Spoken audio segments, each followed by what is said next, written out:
Em 17 de junho de 1631, Mumtaz Mahal, a imperatriz consorte do Império Mughal, faleceu.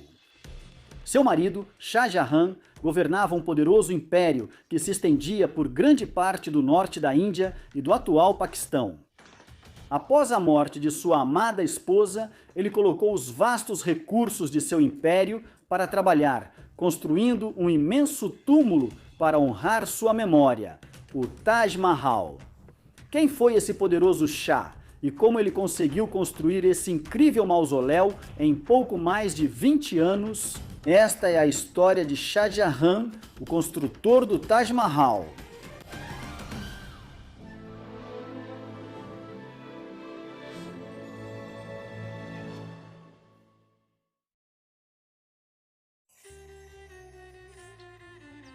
O homem conhecido na história como Shah Jahan nasceu em 5 de janeiro de 1592 em Lahore, no atual Paquistão, que na época era a capital do norte do Império Mogol. Ele recebeu o nome de Hurram, que significa alegre em persa, de seu avô, o imperador Akbar, que governou por quase meio século, de 1556 até sua morte em 1605. O pai do príncipe Hurram era o príncipe Salim, o terceiro filho do imperador Akbar, e de sua esposa principal, Mariam-uz-Zumani Begum, já que seus irmãos mais velhos haviam morrido na infância.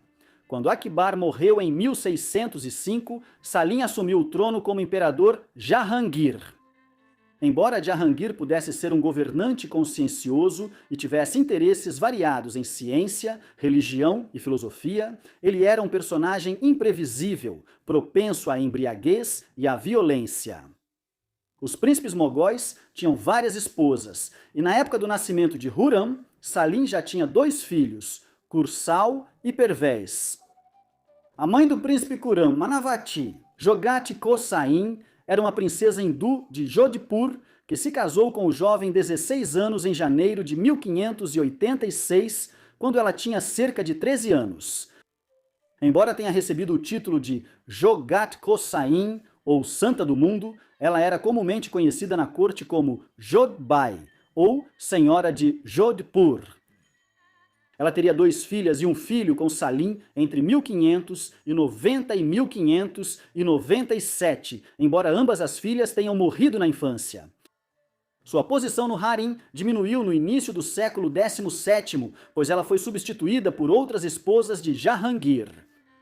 Após sua morte, em 1619, ela recebeu o título póstumo de Bilquis Makani, que significa Senhora da Morada Pura.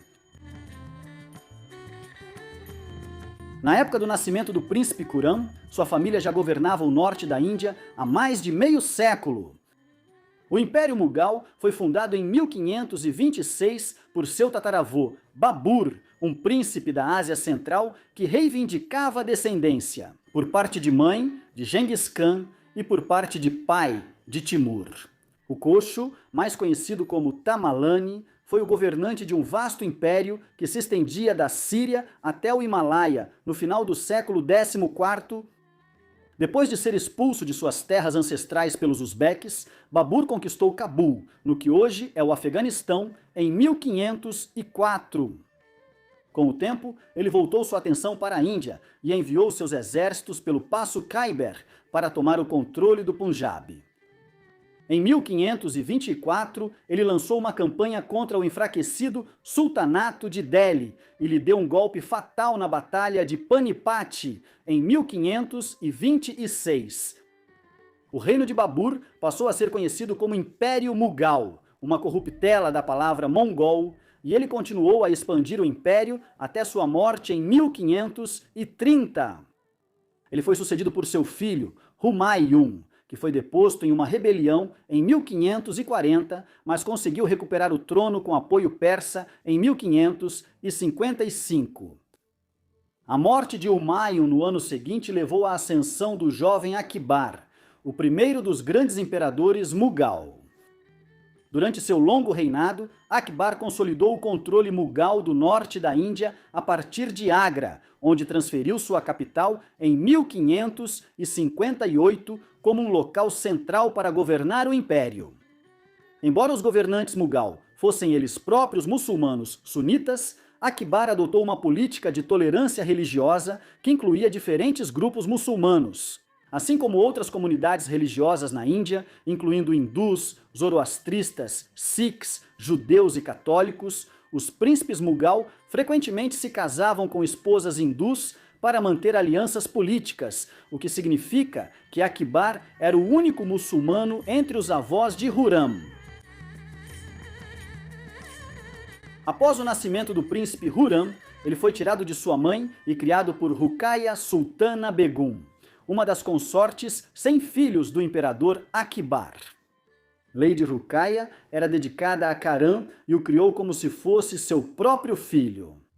A decisão de Akbar de criar o jovem príncipe em sua própria casa foi uma indicação de que ele tinha preocupações sobre a aptidão de Saliem para o trono e estava buscando preparar um sucessor da próxima geração. De acordo com a tradição, o jovem príncipe começou a receber sua educação em maio de 1596, quando tinha 4 anos, 4 meses e 4 dias de idade. A educação de Khurram foi inicialmente supervisionada por Qasim Beg, um estudioso e poeta persa de Tabriz. O sucessor de Qasim foi Hakim Ali, um médico de Gilani, no oeste da Pérsia, que, além de atuar como médico pessoal de Akbar, também era um matemático e arquiteto distinto. Hakim era um amigo próximo do príncipe herdeiro Salim e, assim, desfrutava da confiança tanto do avô quanto do pai de seus alunos. Enquanto a língua e a literatura persas formavam o núcleo dos estudos do príncipe Khurram, ele também tinha aulas na língua turca ancestral da família, além de astronomia, aritmética, medicina, religião e história. Fora da sala de aula, ele recebia treinamento militar dos oficiais da corte, começando com aulas de arco e flecha aos 5 anos de idade e usando armas de fogo a partir dos 8 anos. O príncipe também se familiarizou com elefantes, os majestosos animais que eram valorizados pela família real e montados durante ocasiões cerimoniais e no campo de batalha na Índia. Em 1598, quando Khurram tinha 6 anos de idade, seu pai, o príncipe Salim, pretendia levá-lo junto. Campanha contra o teimosamente independente reino de Milwa. No Rajastão, ao longo da atual fronteira entre Índia e Paquistão, o imperador recusou e, em vez disso, levou o menino em sua própria campanha militar contra os sultanatos de Ahmadnagar, Bijapur e Golconda, no Planalto do Deccan, que cobre a metade sul da Índia. As hostilidades haviam começado em 1593, mas a liderança incompetente dos filhos mais novos de Akbar, Murad e Daniel convenceu o imperador a assumir o comando pessoalmente. Em novembro de 1598, Khurram acompanhou o exército de seu avô enquanto marchava para o sul a partir de Lahore. Durante a viagem, o menino adoeceu de varíola e foi tratado por seu tutor, Hakim Ali, e por um médico egípcio. O exército real, então, passou a maior parte de um ano em Agra, antes de continuar seu avanço. Quando Akbar chegou em março de 1600, seu filho Murad já havia morrido em decorrência do consumo excessivo de álcool. O imperador não demonstrou muita tristeza com a morte de Murad, especialmente porque seu terceiro filho, Daniel, havia abandonado o álcool e mostrava sinais de ser mais responsável. Enquanto Daniel seguia para retomar o comando militar, os exércitos mughal obtiveram várias vitórias sob o comando interino da corte. O historiador e estudioso Abu al-Fadl al-Alami, que inesperadamente se revelou um líder militar talentoso e dinâmico. Com o príncipe Daniel restaurado ao favor, o príncipe Salim estava convencido de que seu meio-irmão seria designado como herdeiro de Akbar em seu lugar. Em agosto de 1600, Salim abandonou sua brutal guerra de pacificação em Milwa e se rebelou contra seu pai ao tomar o controle da fortaleza de Allahabad. na confluência dos rios Yamuna e Ganges, agora conhecida pelo seu nome em Hindi, Prayagraj. Akbar inicialmente deu pouca atenção à rebelião de Salim e concentrou-se em seus objetivos militares no Decão, conquistando o forte de Ahmadnagar em agosto. Ao longo do inverno, enquanto Salim assumia novos títulos e começava a cunhar sua própria moeda, Akbar reconheceu tardiamente a gravidade da situação no norte. No final de abril de 1601, o imperador abandonou sua campanha no sul e marchou para o norte para confrontar Salim, levando Khurram e Khusrau consigo. Embora Akbar estivesse inicialmente hesitante em tomar uma ação militar, ele decidiu fazê-lo quando Salim se recusou a recuar após lançar uma ofensiva fracassada contra Agra. Em 1602, o imperador colocou Abu al-Fadl no comando de um exército para esmagar a rebelião.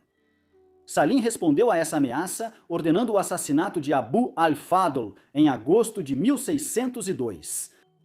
Akbar ficou arrasado com o assassinato de seu comandante, e a corte permaneceu de luto por vários dias. No início de 1603, Akbar e Salim finalmente se reconciliaram depois que o príncipe Daniel retomou seu consumo excessivo de álcool e Salim foi restaurado à sucessão. Essa reconciliação provou ser de curta duração.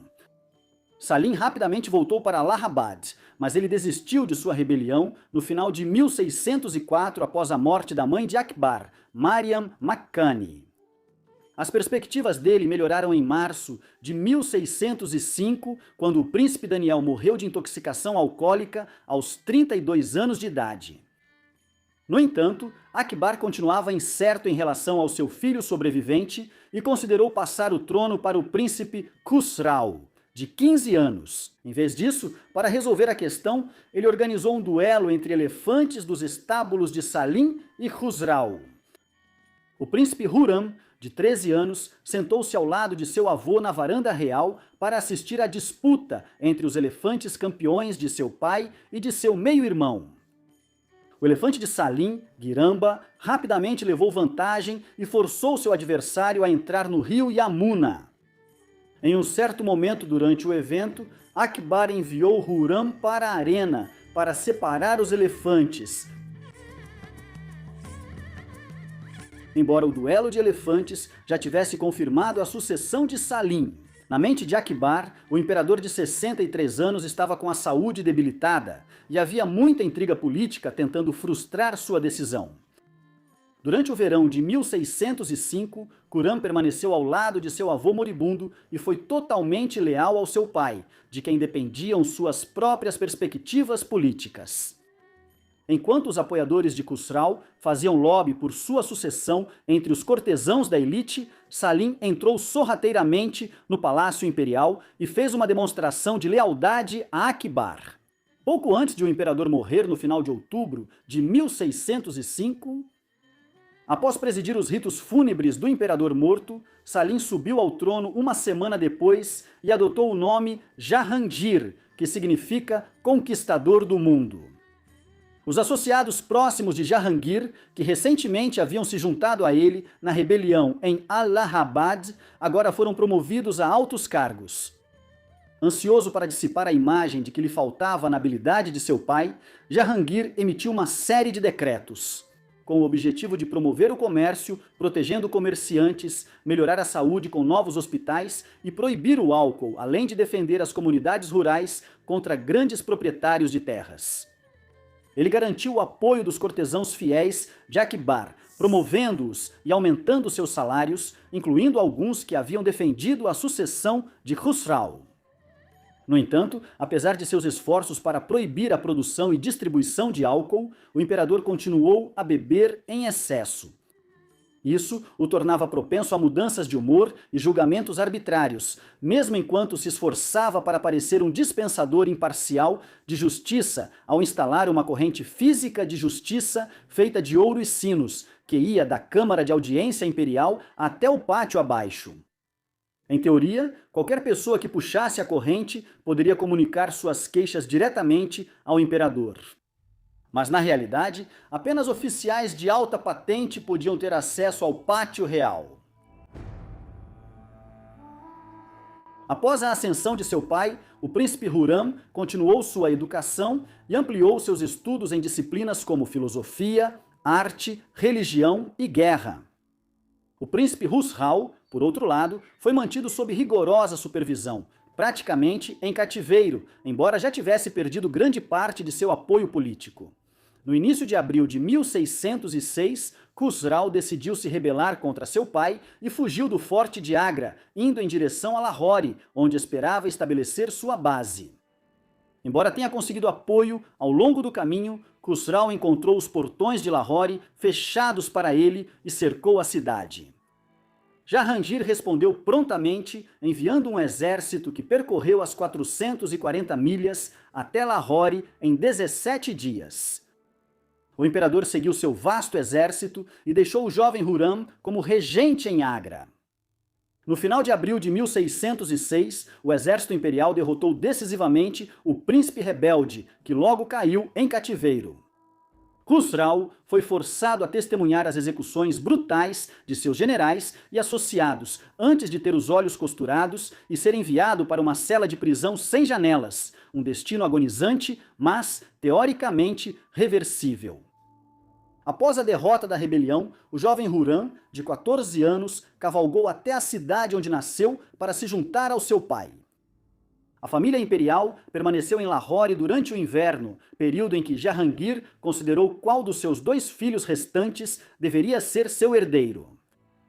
Jahangir inicialmente parecia favorecer seu filho do meio, Pervez, de 17 anos, mas, na primavera de 1607, ele sinalizou sua preferência por Khurram ao lhe conceder autoridade para autenticar decretos imperiais.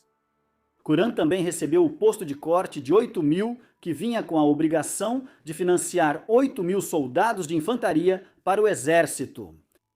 Além disso, Hurram foi autorizado a ter uma cortina de seda escarlate na entrada de sua tenda, uma honra normalmente reservada apenas ao próprio imperador. Jahangir permaneceu em Lahore para supervisionar a bem-sucedida defesa de Kandahar contra um ataque persa antes de seguir para Cabul em abril, pouco antes de o Partido Imperial partir para os campos de caça em Cabul. O príncipe Hurram foi prometido a Arjumand Banu, a neta de 13 anos de Ghiyas Beg, um estudioso persa que foi patrocinado pelo falecido Akbar e serviu como mestre da Casa Real. As perspectivas matrimoniais do príncipe Hurram sofreram um grande revés em setembro de 1607, depois que seu secretário particular o informou sobre um complô dos associados de Khusrau para assassinar o imperador. Hurram contou ao pai sobre o plano e o imperador executou os 4 líderes do complô. Como um dos filhos de Ghiyas Beg estava entre os homens executados, o chefe da casa foi preso e multado. E o casamento iminente de Khurram com Arjumand já não era mais politicamente aceitável. Uma noiva substituta foi encontrada para Khurram no final de 1609, durante as negociações entre Jahangir e Shah Abbas, da Pérsia. Assim, em dezembro de 1609, o jovem Khurram, de 18 anos, casou-se com uma mulher persa de Kandahar, distante parente da família real. Ela não recebeu um título elaborado, normalmente concedido às noivas reais, sendo simplesmente conhecida na corte Mughal como Kandahari Begum, ou Senhora de Kandahar.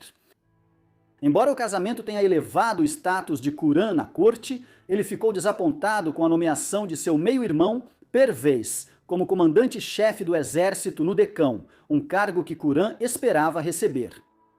No entanto, a posição de Khurram como herdeiro parecia segura, e sua presença na capital lhe permitiu aumentar seu tesouro pessoal e cultivar um grupo de apoiadores leais na corte. O lugar de Khurram nas afeições de Jahangir foi ainda mais fortalecido em janeiro de 1611, quando ele salvou a vida de seu pai após o imperador ser atacado por um leão durante uma expedição de caça. Khurram foi recompensado 2 meses depois com a promoção ao posto de 10.000, igual ao de seu irmão Parviz. No verão de 1611, a vida na corte de Jahangir foi transformada pelo casamento do imperador com Mir al-Nisa, uma filha viúva de Ghiyas Beg. Após o casamento, a noiva de 34 anos assumiu o título de Nur Mahal, ou Luz do Palácio, mais conhecida pelo seu título posterior Nur Jahan, ou Luz do Mundo. A nova imperatriz logo se tornou a principal força do governo de Jahangir. Através de seu pai, agora reabilitado e nomeado grão-vizir, enquanto seu irmão mais velho, Abu al-Hassan, mais conhecido como Asaf Khan, foi nomeado mordomo-chefe. Embora as imperatrizes mogóis fossem conhecidas por exercer poder e influência nos bastidores, Nur Jahan foi uma operadora política eficaz que dominou o cenário político por meio de seus parentes em altos cargos. Nur Jahan também estava interessada em construir uma aliança com o príncipe herdeiro Hurram, e fez isso reativando o noivado entre Hurram e sua sobrinha, Arjumand, cujo pai agora era o mordomo-chefe em maio de 1612, logo após ser promovido ao posto de 12.000 Khurram, tomou Arjumand como sua segunda esposa. Em uma cerimônia magnífica, o príncipe herdeiro ficou impressionado com a beleza e as qualidades intelectuais de sua nova esposa. E após consulta com a corte, os anciãos a dignificaram com o título de Mumtaz Mahal, ou a mais esquisita do palácio. Embora Hurram já tivesse uma filha com sua primeira esposa em agosto de 1611 e viesse a contrair um terceiro casamento em 1617, Mumtaz quase exclusivamente compartilhava o leito conjugal de Khurram. O casal teria 14 filhos em 19 anos de casamento, embora mais da metade tenha morrido na infância. Enquanto a estrela de Hurram estava em ascensão, ele ainda estava desesperado para se provar como líder militar, o que era o critério de sucesso ou fracasso para qualquer governante mogol. Sua oportunidade veio em 1613, quando Jahangir decidiu lidar com o reino de Mewar de uma vez por todas. Jahangir já havia lançado 4 campanhas contra Mewar durante seu reinado. Mas apesar de alcançar diferentes graus de sucesso no campo de batalha, Mewar sobreviveu. No outono de 1613, o imperador transferiu sua corte para Ajmer, como base de onde o exército mughal atacaria Mewar, a capital Udaipur. No final de dezembro daquele ano, o jovem Hurram, de 21 anos, recebeu o comando de uma força de 12.000 homens para dar o golpe final em Mewar. Após garantir a demissão do general veterano presente no local, que se recusou a obedecer às ordens de Hurram, o príncipe ficou em posição de nomear seus seguidores leais para comandos subordinados. E passou a liderar uma campanha eficaz contra o inimigo, manobrando constantemente contra o exército Muari para obter vantagens estratégicas. Os homens de Hurram devastaram o interior durante o verão de 1614 e se prepararam para atacar Udaipur no início de 1615. O governante de Mewar, Maharana Amar Singh, pediu paz e se rendeu a Hurram em fevereiro. O príncipe mughal foi magnânimo na vitória e tornou-se grande amigo do filho do Maharana, Karna Singh, quando o príncipe vitorioso liderou o exército em Ajmer em uma procissão triunfal. Jahangir quebrou o protocolo ao abraçar pessoalmente seu filho. Ansioso para saborear seu triunfo, Jahangir não demonstrou nenhuma inclinação de retornar a Agra. E qualquer retorno à capital foi adiado indefinidamente após um surto de peste atingir a capital. Algumas semanas após a entrada triunfal de Khurram, ele celebrou o nascimento de seu primeiro filho, enquanto Mumtaz Mahal já lhe havia dado 2 filhas. O recém-nascido fortaleceu a posição de Hurram na sucessão e recebeu o nome de Dara Shikoh, ou Glória de Dário, dado por Jahangir. Enquanto isso, Khurram foi promovido ao posto de 15.000. A corte ficou em Ajmer para o aniversário de Khurram. Em janeiro de 1616, quando o príncipe recusou-se firmemente a beber o vinho oferecido por seu pai, mas acabou sendo obrigado a fazê-lo. Em julho, ele celebrou o nascimento de outro filho, Shah Shuja, o que ajudou a amenizar a dor causada pela morte da filha mais velha de Khurram e Mumtaz, Hur al-Nisa. Por volta dessa época, Jahangir anunciou sua intenção de transferir o comando da frente do Decão de Parviz para Khurram. O príncipe Parviz não estava disposto a entregar o comando ao irmão mais novo e tentou causar problemas ao indicar que só abriria mão do comando para o aprisionado Khusrau. Embora Parviz tenha acabado cedendo, Khurram foi lembrado de que os partidários de Khusrau poderiam conspirar contra ele. Enquanto estava afastado da corte, ele exigiu a custódia de seu meio-irmão mais velho.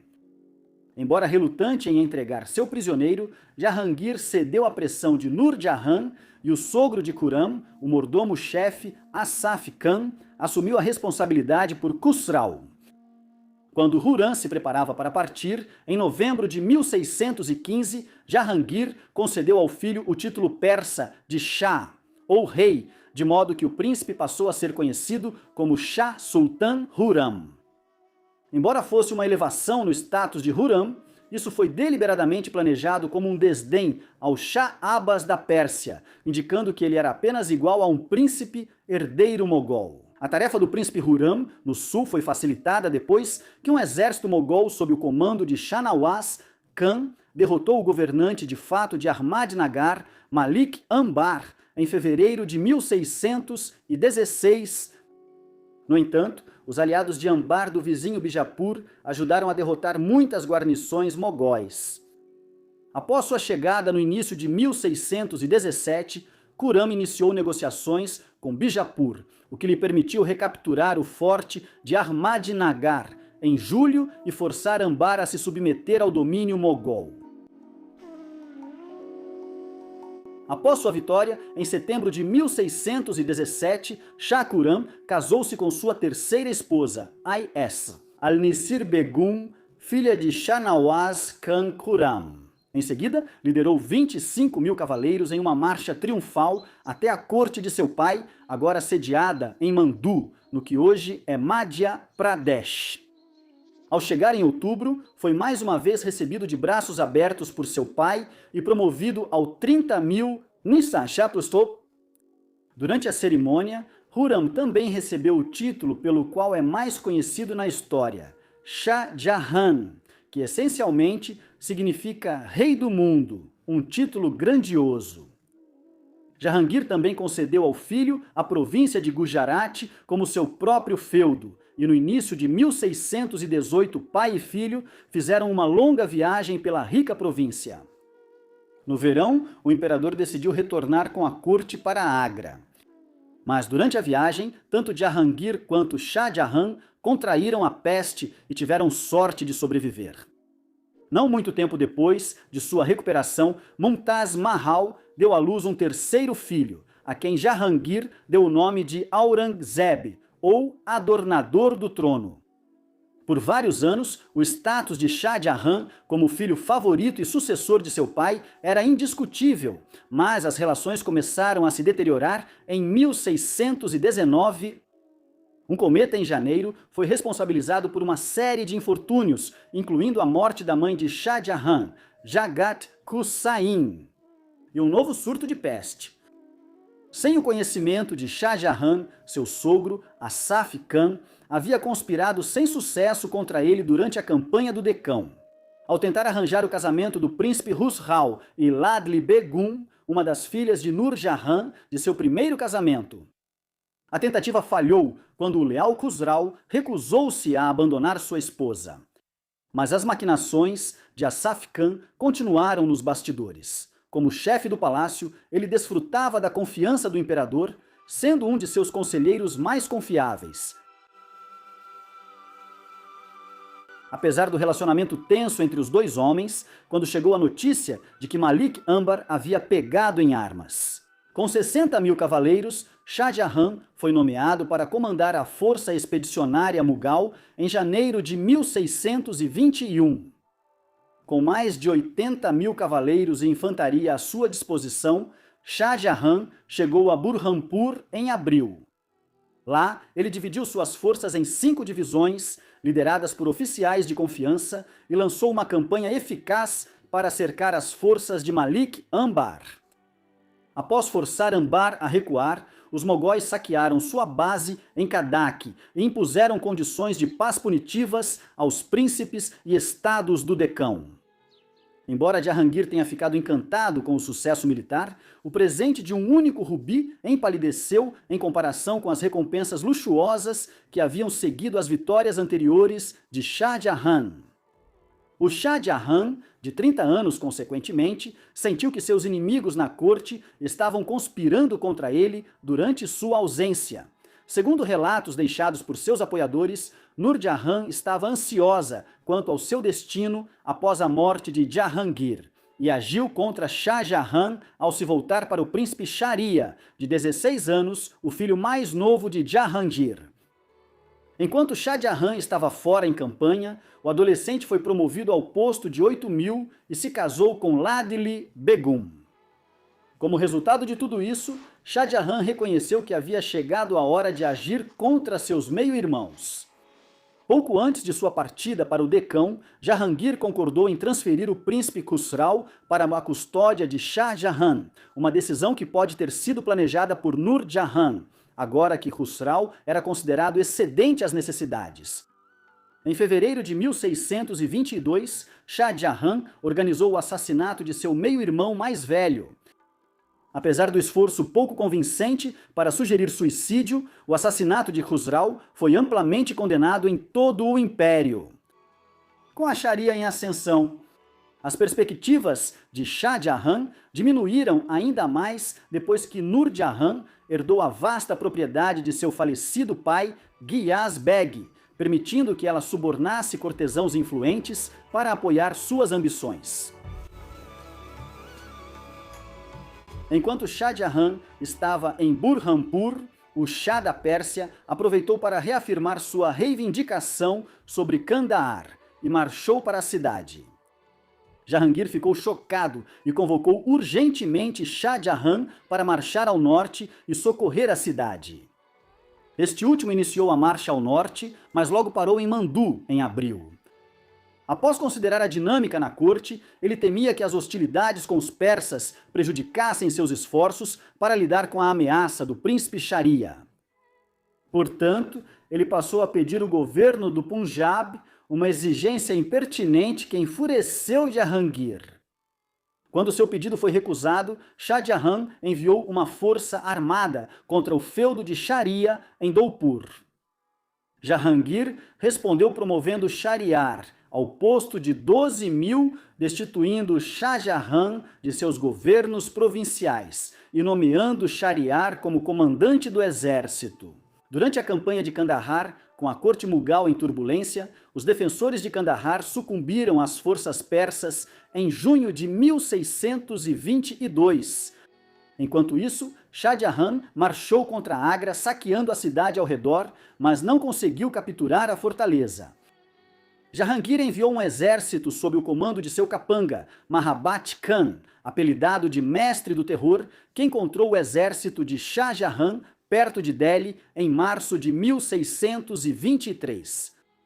Enquanto a vanguarda imperial desertou para os rebeldes, o comandante da vanguarda de Shah Jahan foi morto e o príncipe rebelde foi obrigado a recuar. Por Ajmer e Mandu, o desesperado Shah Jahan pediu ajuda diplomática e militar a Shah Abbas e ao seu antigo inimigo Malik Ambar, enquanto continuava sofrendo novas derrotas no campo de batalha. No entanto, ele recebeu direitos de passagem para o leste, o que lhe deu a oportunidade de avançar para o norte e capturar a metade oriental do Império Mughal, antes de virar para o oeste para enfrentar o exército imperial comandado por Mahabat Khan e seu irmão Pervez.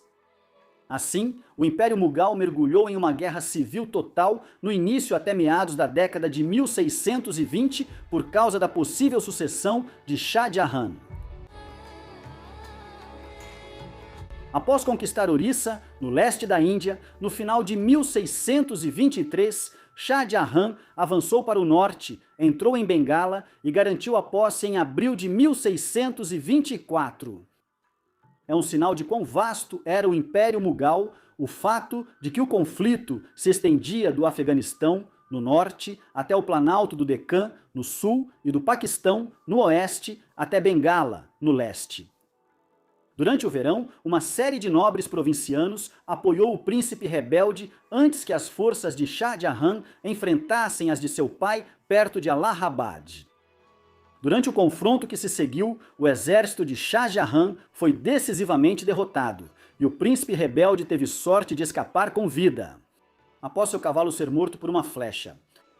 Shah Jahan foi forçado a uma retirada humilhante, acompanhado por seu séquito cada vez menor, no qual sua dedicada esposa, Mumtaz Mahal, permaneceu. No início de 1626, Shah Jahan estava de volta ao Deccan, mas não conseguiu derrotar as forças imperiais. Finalmente, em março de 1626, ele concordou em se submeter ao seu pai e implorou por perdão. Como parte do acordo, ele foi obrigado a entregar a custódia de seus filhos, Dara Shikoh e Aurangzeb, à corte imperial.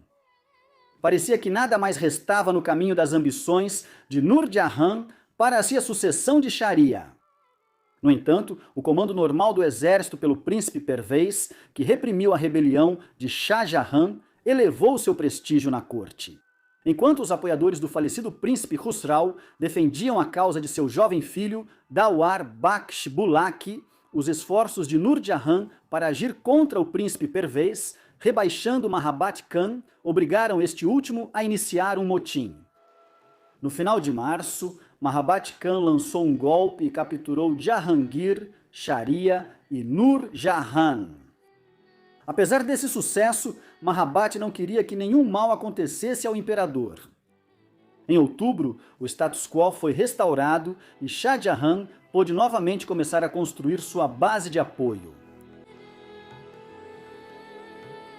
O retorno de Nur Jahan ao poder fortaleceu as reivindicações do príncipe Sharia, especialmente após a morte do príncipe Pervez por doença em Burhanpur. Enquanto isso, Shah Jahan esperava aproveitar o motim de Mahabat Khan para restaurar sua posição.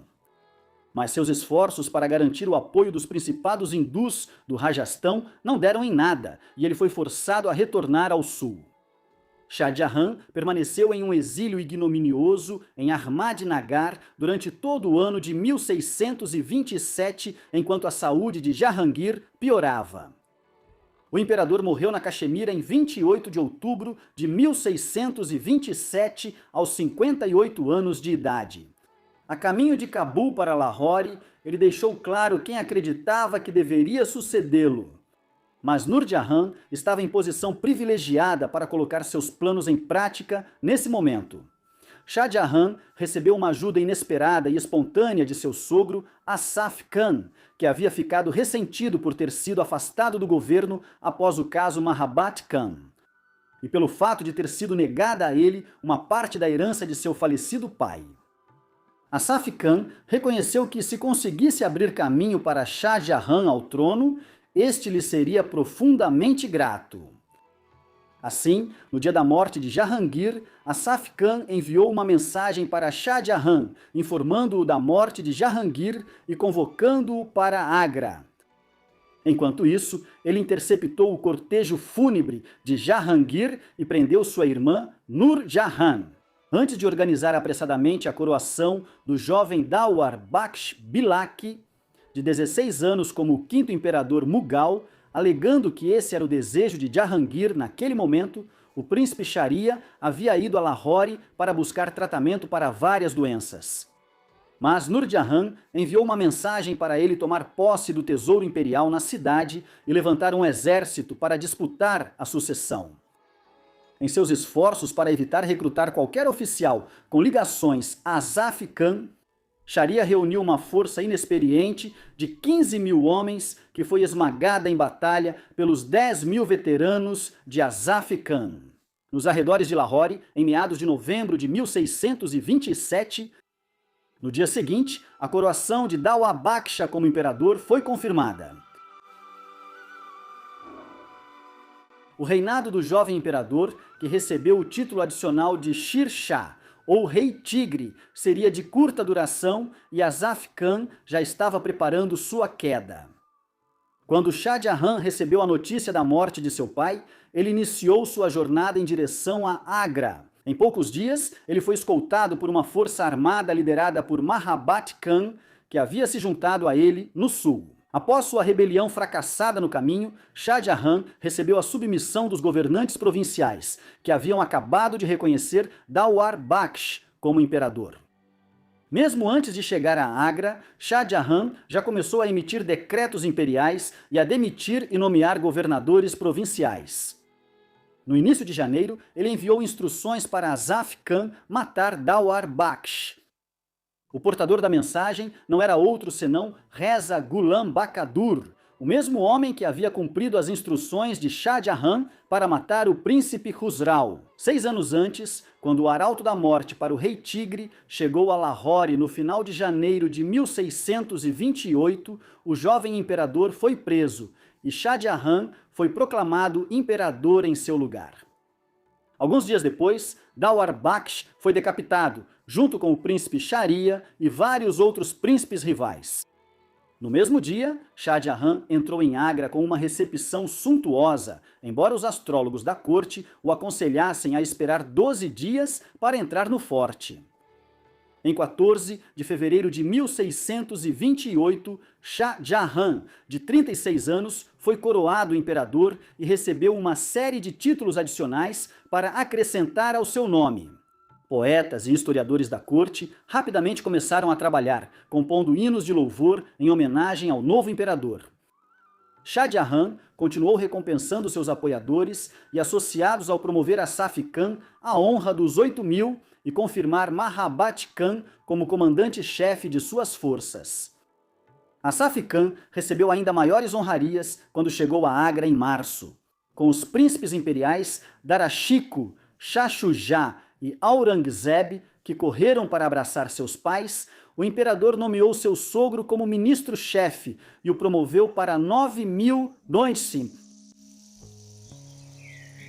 Apesar da maneira tumultuada com que finalmente reivindicou o trono, o reinado de 30 anos de Shah Jahan marcaria uma era sem precedentes de estabilidade e prosperidade para o Império Mughal.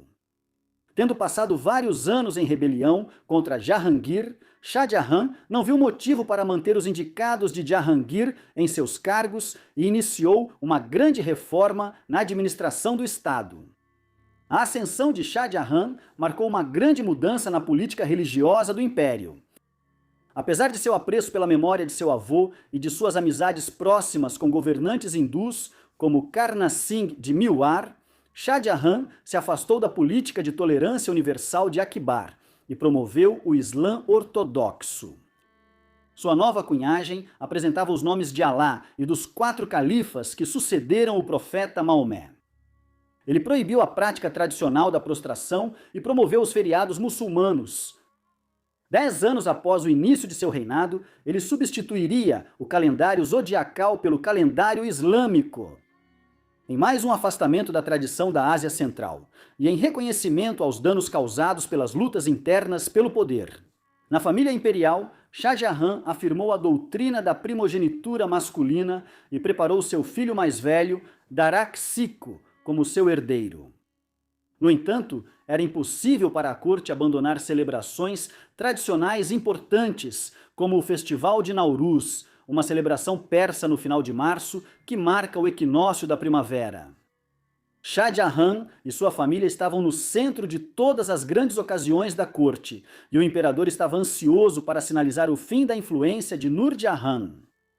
Azaf Khan levou sua irmã de Lahore para Agra, onde ela foi encarcerada e recebeu uma mesada modesta. Shah Jahan deu a Mumtaz Mahal muitos dos poderes que haviam sido detidos por Nur Jahan. Mesmo não sendo tão ambiciosa quanto sua tia, Mumtaz teve papel fundamental nas decisões políticas. Ela não só era consultada regularmente pelo marido, mas também emitia decretos em seu próprio nome.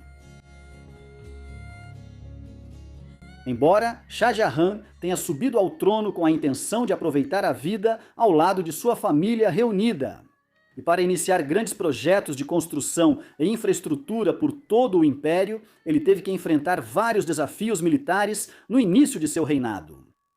Em maio de 1628, o estado uzbeque de Turan tentou se aproveitar da conquista persa de Kandahar, atacando Cabul, deixando a cidade sob cerco.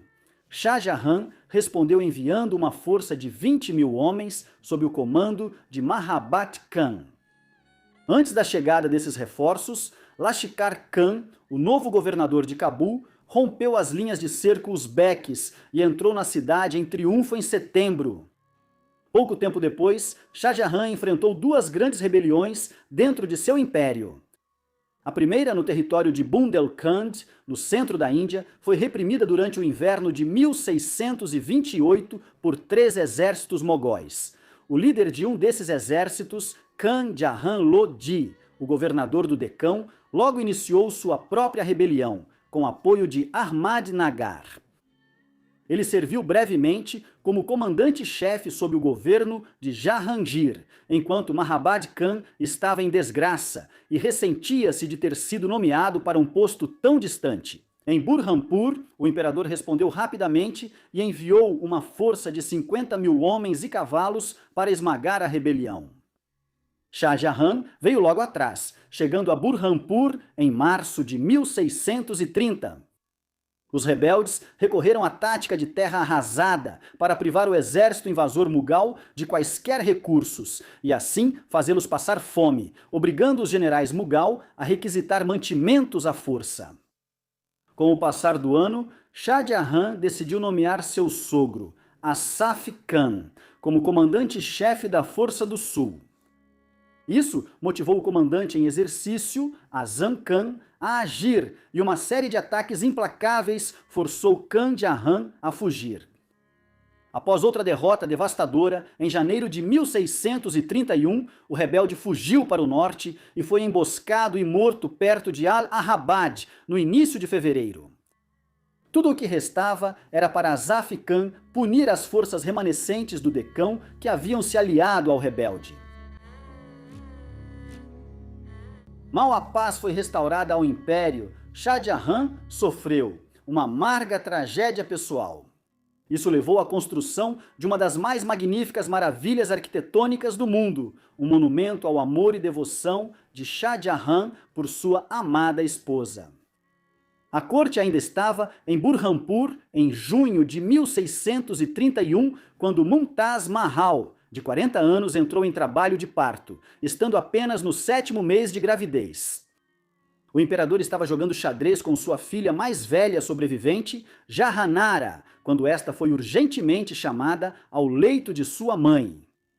Ela voltou para informar que o bebê se recusava a nascer e que a vida da rainha estava em risco após perder muito sangue.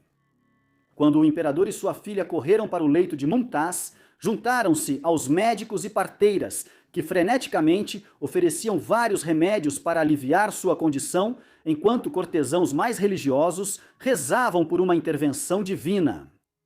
O imperador Shah Jahan, o árbitro da vida e da morte para milhões de súditos, permaneceu impotente enquanto lágrimas escorriam por seu rosto. Um relato vívido dos momentos finais de Mumtaz Mahal afirma que a rainha fez 2 últimos pedidos. Primeiramente, que Shah Jahan não tivesse mais filhos com outras mulheres, visando uma sucessão estável. E em segundo lugar, que ele construísse para ela, abre aspas, um mausoléu tão grandioso que nada parecido fosse visto em nenhum outro lugar do mundo. Após finalmente dar à luz uma filha de vida curta, Gauhar Ara, a exausta rainha, deu seu último suspiro. O imperador e sua corte ficaram paralisados com a morte de Mumtaz Mahal. De acordo com a lei islâmica, a falecida rainha foi sepultada no mesmo dia de sua morte, em um local nos terrenos de um antigo alojamento imperial de caça em Zainabad, à vista da cidadela de Burhanpur. Diz a lenda que a perda traumática fez com que a barba de Shah Jahan ficasse branca quase da noite para o dia, e o imperador abandonou a música e o canto por 2 anos. Ao pensar em retornar para Agra, Shah Jahan não suportava a ideia de ficar tão distante do túmulo de sua amada. Seja qual for a verdade sobre os pedidos de Mumtaz em seu leito de morte, Shah Jahan decidiu agora construir para ela um túmulo magnífico na capital, próximo ao Forte de Agra, após consultar arquitetos e autoridades religiosas. No verão de 1631, um local foi escolhido a leste do Forte de Agra, em uma curva do rio Yamuna. Para construir o mausoléu, o imperador teve que pagar uma compensação substancial aos cortesãos influentes, que tinham mansões magníficas no local. Em cada etapa, Shah Jahan supervisionava de perto os planos arquitetônicos apresentados a ele para construir o monumento perfeito para sua amada esposa. Enquanto isso, um túmulo temporário foi erguido para a falecida rainha, cujo corpo foi exumado e transportado para Agra por seu segundo filho, Shah Shuja. O projeto previa um grande terraço elevado na margem sul do rio Yamuna, com um mausoléu no centro, uma mesquita a oeste e uma casa de hóspedes a leste. Ao sul, havia um grande jardim quadrado, com um portão monumental e um vasto pátio à frente. Embora as construções auxiliares fossem maravilhas arquitetônicas por si só, o edifício principal do túmulo era a peça central do complexo de 42 acres. Ao projetar o mausoléu, Shah Jahan e seus arquitetos introduziram grandes inovações estilísticas, ao mesmo tempo em que se inspiraram nas tradições mogol, islâmica e indiana. Inspirado pela tradição hindu, o túmulo foi colocado na extremidade norte do complexo, em vez de estar no centro. Os arquitetos adaptaram os tradicionais túmulos quadrados mogóis, cortando os cantos para criar um octógono irregular, empurrando os minaretes para fora para que ficassem independentes nos cantos do pedestal principal, cuidadosamente proporcionado. Grandes pórticos monumentais em 4 lados foram decorados com motivos florais e caligrafia islâmica, com citações do Alcorão. A estrutura foi coroada com uma grande cúpula central circular e 4 cúpulas octogonais menores. A inovação mais importante foi revestir a estrutura com mármore branco do Rajastão, permitindo que a construção brilhasse contra as águas do rio Yamuna. Quando vista da margem oposta, as obras de construção do complexo do túmulo levaram mais de uma década, e até o segundo aniversário da morte da rainha, no verão de 1633, apenas o terraço e o pedestal de mármore haviam sido construídos. O mais importante é que o corpo da rainha agora poderia ser removido de seu túmulo temporário e colocado em sua câmara funerária dentro da plataforma de mármore. O folclore indiano conta que Shah Jahan inspecionava o local da construção, disfarçado de velho, perguntando a 3 cortadores de pedra o que eles estavam fazendo. O imperador se surpreendeu ao ver que os 3 homens estavam irritados e queriam continuar trabalhando. Shah Jahan ficou particularmente encantado com a resposta do 3º homem. Ele disse: "Estou construindo o Taj Mahal, velho, e se eu continuar respondendo perguntas inúteis, nunca vou conseguir terminar." O monumento mais bonito da Terra, a estrutura foi oficialmente concluída em 1643 para o 12º aniversário da morte da rainha. Em frente ao túmulo, na margem norte do rio Yamuna, Shah Jahan construiu uma plataforma de observação e criou jardins que espelhavam os do complexo do túmulo. O projeto de construção custou um total de 5 milhões de rúpias, o que representava cerca de 3% das receitas anuais do vasto império Mughal. Os edifícios dentro do complexo também exigiam manutenção regular, que era financiada pelo aluguel de um complexo de bazar ao sul do portão principal. Um dos primeiros viajantes europeus a descrever o túmulo concluído foi o francês François Bernier, que escreveu em 1659. "Eu decididamente acho que este monumento merece muito mais ser contado entre as maravilhas do mundo do que as pirâmides do Egito." O relato de Bernier foi o primeiro a usar o nome Taj Mahal, que se referia à falecida rainha e não ao mausoléu.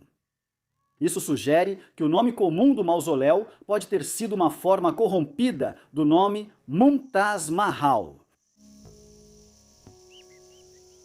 Apesar da magnificência do monumento e da devoção de Shah Jahan à sua falecida rainha, o imperador fez poucas visitas ao mausoléu após sua conclusão. Durante a construção do Taj Mahal, o imperador passou bastante tempo em Agra, onde tratava de assuntos do governo, oferecia presentes a instituições religiosas e sociais e participava de debates filosóficos e literários. Com as grandes mentes da época, foi um período relativamente pacífico na história do Império Mughal. Além de seu generoso patrocínio a escolas e hospitais, Shah Jahan gastou generosamente em um extenso programa de construções, melhorando os fortes de Agra, Lahore, Cabul e Burhanpur. Além do Taj Mahal, as principais realizações arquitetônicas do reinado de Shah Jahan incluem a Mesquita de Sexta-feira, próxima ao Forte de Agra, patrocinada por sua filha, Jahanara, que cumpriu muitas das funções da corte anteriormente desempenhadas por sua falecida mãe. Uma das maiores conquistas artísticas da época foi um magnífico novo trono de ouro, adornado com 9 milhões de rúpias em joias do tesouro real. A deslumbrante obra-prima, mais tarde chamada de Trono do Pavão, devido aos 2 pavões que o adornavam, foi encomendada no início do reinado de Shah Jahan, mas só foi concluída em março de 1635. Após 7 anos de trabalho meticuloso sob o dossel de seu trono cravejado de joias, Shah Jahan se apresentou como o grande governante de um império mughal unificado e pacífico. Embora o Trono do Pavão tenha custado o dobro do Taj Mahal, o projeto arquitetônico que teve o maior impacto no império foi a construção de uma nova capital em Delhi, rio acima de Agra. Apesar dos antigos palácios do sultanato de Delhi estarem em ruínas, a cidade seguia como importante entroncamento para os imperadores Mughal que viajavam entre as províncias do noroeste.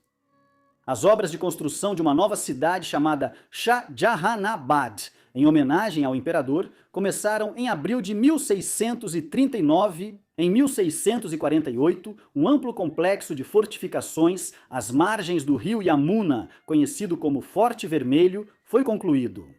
Além de largas avenidas, praças espaçosas e bazares movimentados, a cidade ostentava várias mesquitas, incluindo a grande Jahannuma Masjid, ou Mesquita, refletindo o mundo, construída às custas pessoais do imperador.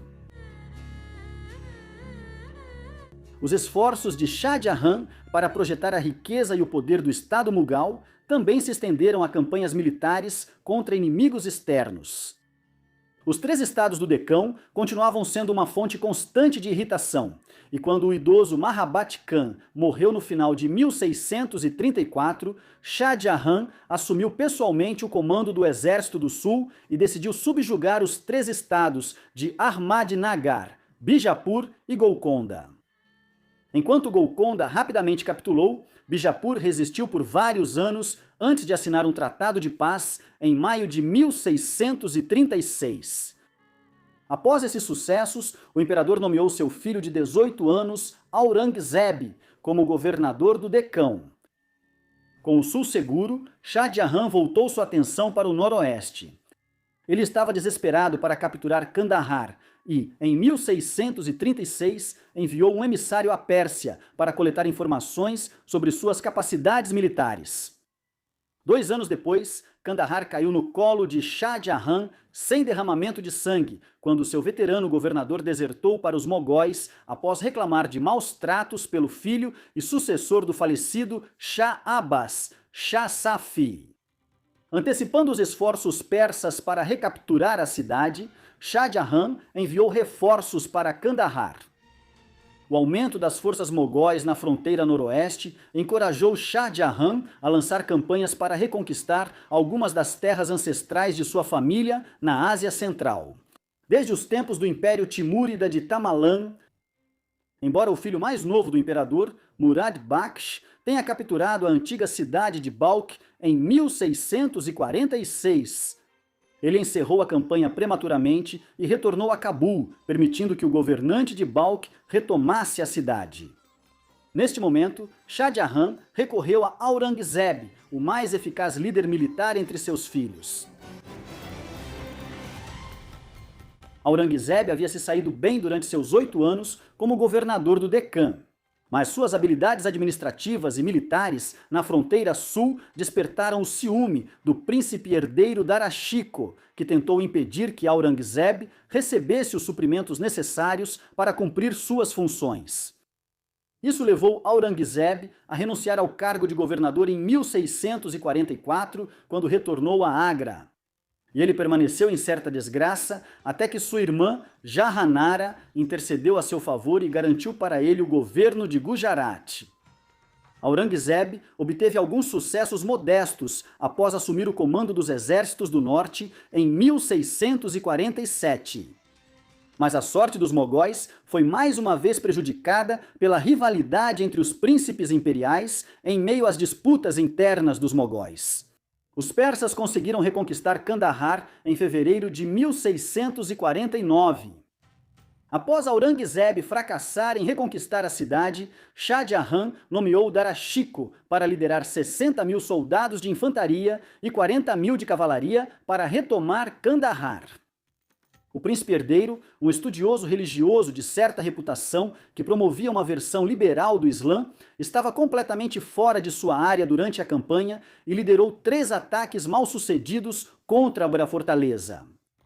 Em 1653, Shah Jahan abandonou suas campanhas na Ásia Central após conquistar apenas ganhos territoriais modestos. Mais importante ainda, a campanha intensificou a luta pelo poder entre Dara Shikoh e Aurangzeb, que retornou ao governo do Decão em janeiro de 1653. O príncipe percebeu que o território foi mal administrado na sua ausência e agiu rapidamente para restaurar a prosperidade econômica. De sua nova capital, em Shah Jahanabad, o imperador estava preocupado com a possibilidade de Aurangzeb construir uma base de poder rival e começou a fazer exigências financeiras cada vez maiores ao Decão. Em resposta a essas pressões financeiras, Aurangzeb mirou os estados de Bijapur e Golconda, ignorando as obrigações dos tratados existentes.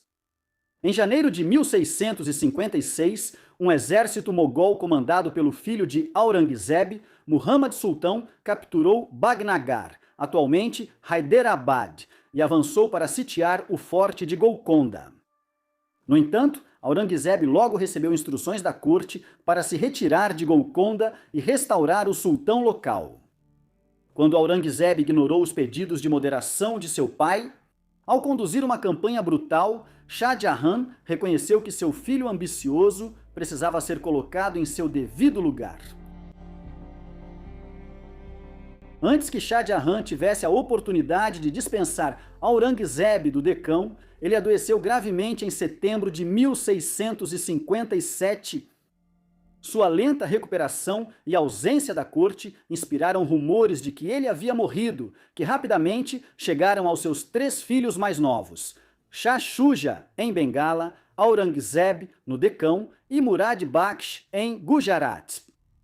Embora os 3 tenham trabalhado juntos para conter a influência do irmão mais velho, Dara Shikoh, a aliança tripartida foi rompida por Shah Shuja, que se declarou imperador em novembro de 1657. Algumas semanas depois, Murad Baksh também se declarou imperador em Ahmedabad. Enquanto Aurangzeb aguardava o momento certo oferecendo uma aliança ao seu irmão mais novo, Shah Jahan tentou retomar o controle enquanto recuperava sua saúde, delegando a repressão dos príncipes rebeldes a Dara Shikoh. O imperador então decidiu transferir a corte para a antiga capital, Agra, para continuar sua recuperação. Dara Shikoh obteve um grande sucesso em fevereiro de 1658, quando seus generais derrotaram Shah Shuja. Mas uma perseguição inútil ao príncipe renegado obrigou Dara a levantar um segundo exército, composto em grande parte por milícias hindus Rajput, para enfrentar Aurangzeb e Murad. Os Rajputs foram esmagados por Aurangzeb em abril de 1658, e em junho, Dara Shikoh liderou outro exército montado às pressas para a batalha em Samugar, a oeste de Agra. Embora ambos os exércitos tenham lutado bravamente e o confronto tenha durado várias horas, a ignorância do príncipe herdeiro em assuntos militares e a traição de seus subordinados resultaram em sua derrota. Embora continuasse a reconhecer as reivindicações de Murad ao trono, Aurangzeb já era, naquele momento, o imperador de fato. Em poucos dias, ele deu ordens para que seu pai fosse confinado aos aposentos Harim, no forte de Agra. Enquanto se preparava para um confronto final com Dara Shikoh, Aurangzeb pôs fim rapidamente à ficção do imperador Murad e providenciou sua prisão e posterior execução. Em seguida, ele seguiu para o norte até Shah Jahanabad e subiu ao trono do Pavão em 31 de julho de 1658, marcando o fim do reinado de 30 anos de Shah Jahan. Entre os novos nomes adotados pelo novo imperador estava Alamgir, César do Mundo. Com o apoio desaparecendo rapidamente, Dara Shikoh permaneceu foragido até o final do verão de 1659, quando foi capturado e levado para Shah Jahanabad, onde foi considerado culpado de apostasia e executado. De sua prisão em Agra, o Shah Jahan, de 67 anos, recebeu a notícia da morte de seu filho favorito por meio de seus carcereiros satisfeitos. Isolado de toda a correspondência, o imperador deposto recebia cartas ocasionais de Aurangzeb, justificando sua conduta e lembrando ao pai o destino dos príncipes Khusrau e Shahryar. Shah Jahan viveu por mais 7 anos sob os cuidados da dedicada Jahannara e de outras damas do palácio. De uma torre nos aposentos das mulheres, Shah Jahan podia olhar sobre o Yamuna, para o magnífico mausoléu que ele havia construído. Para Mumtaz Mahal, que deixou o mundo mortal 3 décadas antes, seu sofrimento terreno chegou ao fim em 22 de janeiro de 1666, aos 74 anos de idade. Aurangzeb recusou o pedido de Jahannara por um grande cortejo fúnebre, e o corpo de Shah Jahan foi discretamente levado pelo Yamuna até o Taj Mahal, onde foi sepultado ao lado dos restos mortais de sua amada Mumtaz Mahal. Enquanto ele definhava no cativeiro, durante seus anos finais, Shah Jahan teria tido a oportunidade de refletir sobre sua vida e legado.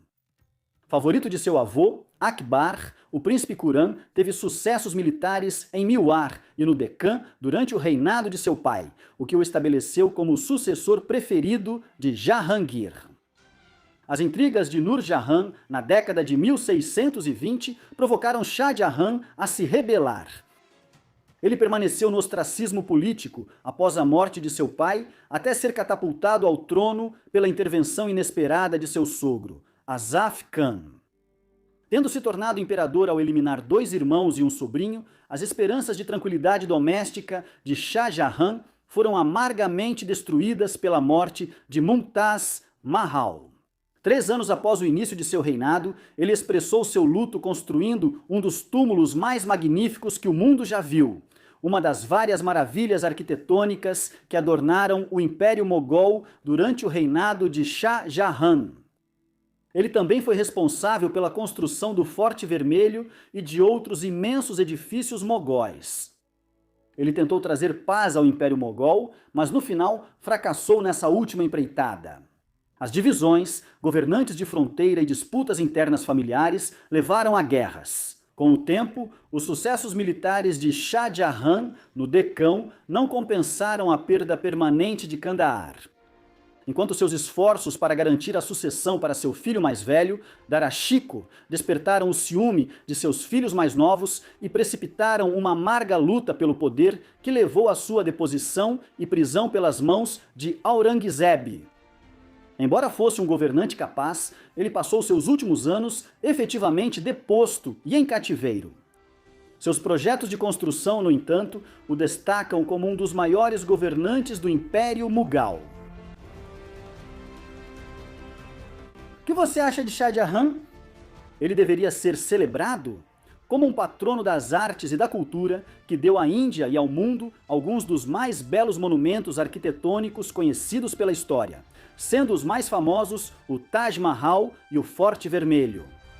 Ou ele foi um governante cruel que matou seus parentes para conquistar o trono, enfraqueceu a capacidade militar do seu império em uma busca equivocada por glória pessoal e selou seu próprio destino ao lidar mal com a sucessão?